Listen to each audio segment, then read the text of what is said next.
Finally, the time has come and Valve's next VR headset is upon us. According to leaks, the headset now is entering mass production and we're going to hold it in our hands still this year, 2025, in the end of 2025.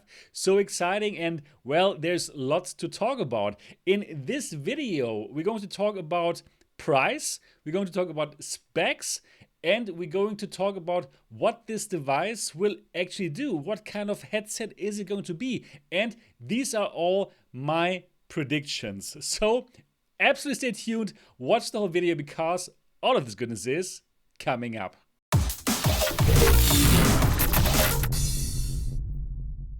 I'm so glad that you're back on the channel. My name is Sebastian Ang. If you're excited about, well, VR, then this is the right channel to be. So absolutely subscribe to it now and click on the bell button so that you don't miss anything.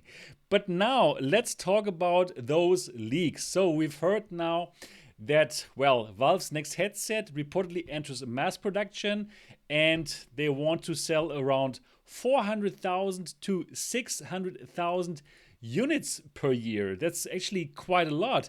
And as we've read also on Road to VR, actually where this device is going to be manufactured is Taiwan. Yeah, Taiwan. Here, I am actually located in Taiwan.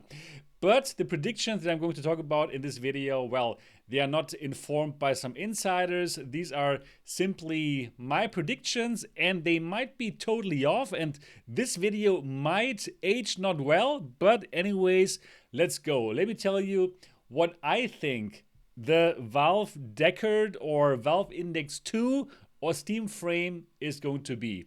So first of all, yes, it's going to be a standalone headset where you do not need a computer to run games on. But is it going to have like a special library for mobile games, like for example the Quest has or Pico has? I don't think so. I truly do not think that Valve is going to start their own mobile VR game store. I think that instead the device is going to be so optimized that actually it will be able to play games like Half-Life Alyx natively on that headset. Yes, here you heard it. My prediction is this headset will be able to play Steam VR games natively. It would make so much sense, and it would not make sense at all if now suddenly, yeah, Steam starts with a mobile VR category when they already have like this nice library of games. Will all Steam VR games run on this device? I don't think so. I think it's going to be like a very similar situation like with the Steam Deck. The Steam Deck also has very limited hardware, but still it can play classic games. It can even play like current games when the settings are way down. So that is something that I believe is going to happen with that Steam Frame or Index 2 as well, where it can play most of the games, of the VR games, but well, you have to put the resolution down, right? And of course, the headset itself is going to help with dynamic forward rendering, right? With eye tracking to get the most performance out of the limited mobile hardware. So that's that. And what we've also heard in the leaks, this is also for playing 2D games, for playing all the Steam library, right? Your favorite 2D games on a huge virtual screen. And it makes sense also when you look at the controllers, those Royal controllers that is going to come with. So yes, these are ringless VR controllers, so we can play all kind of VR games, but we also have like the standard button layout that you're getting on controllers, right? You have the 2 analog sticks, you have the 4 face buttons, you have this, this kind of like button. So therefore, yeah, it is about playing VR games, but you can also play your 2D games on it. Yeah, basically like a Steam Deck that you can strap to your face to have like a huge virtual screen that you can play anywhere. That is what I believe this device actually is. Yeah, so that is pretty interesting. But of course, it is also going to be a device that people with a high-spec PC want to use for for playing their PCVR games that are not optimized for that mobile chip, right? So that you can stream wirelessly your PCVR games that need more power, like for example, Microsoft Flight Simulator or so, right? So therefore, it is simply wirelessly connected with your PC should you want to do that. And in my opinion, you will not need any base stations anymore, like the Valve Index 1 needed them. In my opinion, it's going to be very similar to what the Quest gives us, like inside-out tracking, camera-based inside-out tracking. It is so good right now, and that would make the most sense to me. Yeah, so a wireless standalone headset like the Quest 3 that can actually play Steam VR games natively. Yeah, not too bad. Pretty exciting, actually, if we think about it, right? So, will it have a DisplayPort connection? So, will you be able to actually wired in a wired fashion, connect it to your computer to enjoy the highest quality PCVR? I would truly be surprised if this would not be possible, right? It's like the Index One is this beautiful, nice DisplayPort headset, and I truly believe that the PCVR fans that bought the Index, they would be kind of sad if you couldn't enjoy like the best graphical fidelity using DisplayPort. So I do think it is an option to connect that Steam Frame Index 2, however it's going to be called, to your computer. It better be. It better have that functionality. Yeah, let's talk more about specs. So what about the displays and the lenses? Will this be a high-end PCVR headset that competes with the likes of Play4Dream and Meganex and Dream Air and so on and so forth? Unfortunately, I don't think that this is the case, because if it would be competing with those super high-end headsets, well, then it would have like 4K micro OLED panels, and these panels are so expensive, it would be a headset that would have to cost $2,000. And I don't think it's going to cost $2,000. We're going to talk about the price later in this video.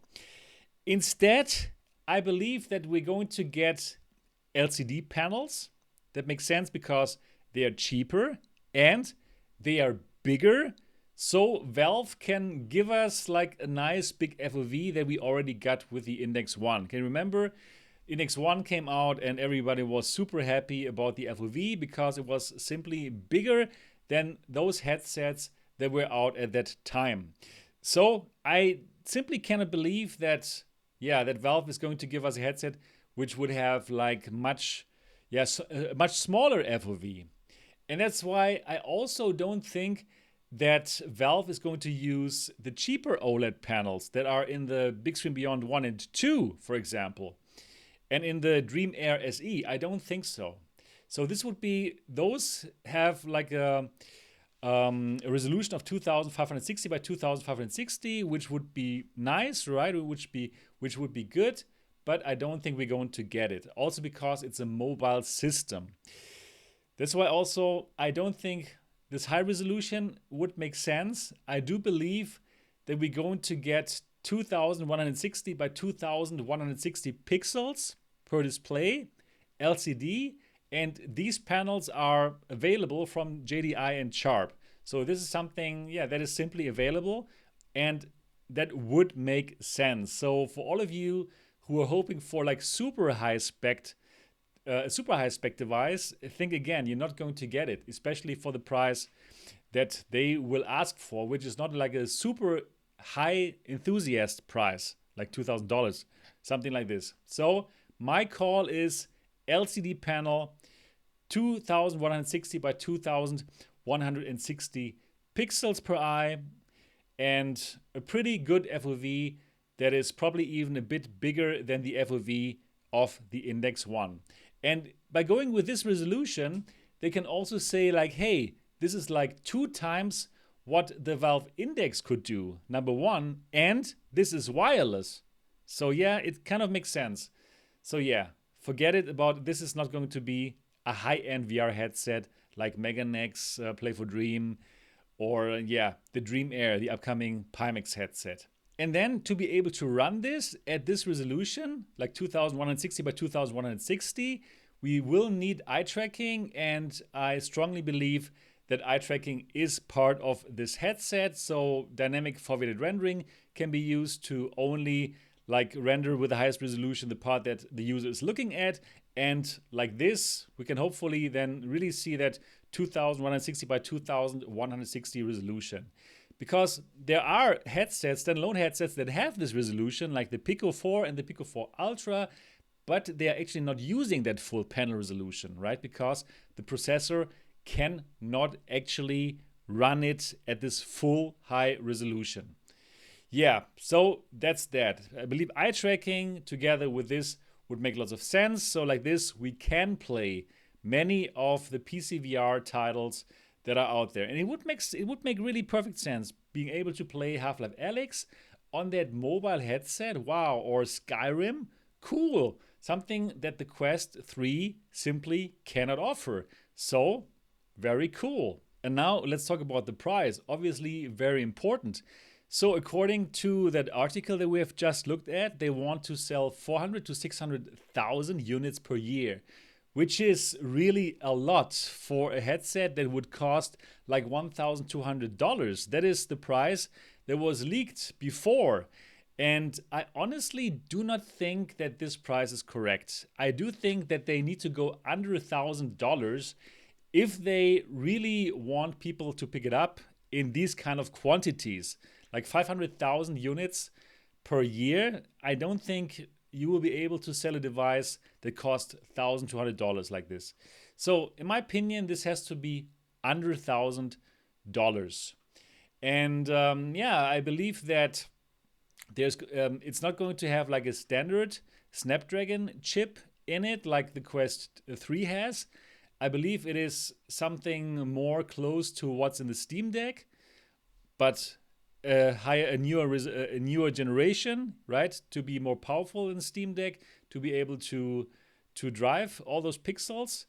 So under $1,000 makes sense. And my prediction for the price is $899.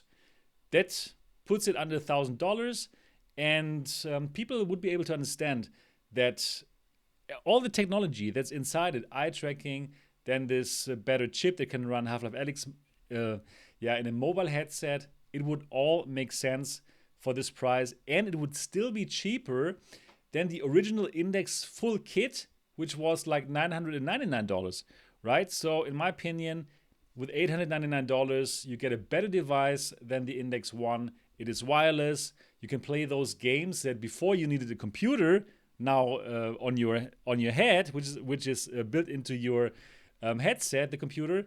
So yeah, it would be a pretty nice value proposition in my opinion. $899, and for that price, I believe they could be able to sell 500,000 if the experience is mind-blowing, right?